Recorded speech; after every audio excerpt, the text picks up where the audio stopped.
கோவை மாவட்டம் பிளவுமேடு போக்குவரத்து பெண் காவலர் அமிர்தவள்ளி 8,90,000 ரூபாய் கடன் வாங்கிவிட்டு திருப்பி தராமல் ஏமாற்றுவதாக பாதிக்கப்பட்ட நபர் மாவட்ட ஆட்சியர் அலுவலகத்தில் மனு அளித்துள்ளார்.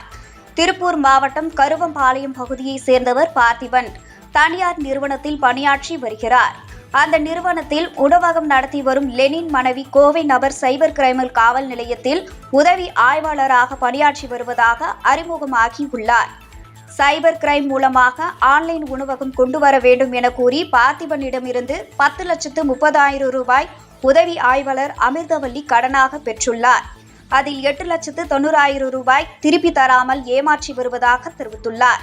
இதுகுறித்து பிளவுமேடு காவல் நிலையத்தில் புகார் அளித்தும் எந்தவித நடவடிக்கையும் எடுக்காத நிலையில் கோவை மாநகர காவல் ஆணையர் உட்பட பல்வேறு துறை அதிகாரிகளுக்கும் டிஜிபி முதல்வர் தனிப்பிரிவு உளவுத்துறை செயலாளர் என்றும் பலரிடம் மனு அளித்தும் எந்த பயனும் இல்லாததால் இன்று மாவட்ட ஆட்சியர் அலுவலகத்தில் மனு அளித்துள்ளார்.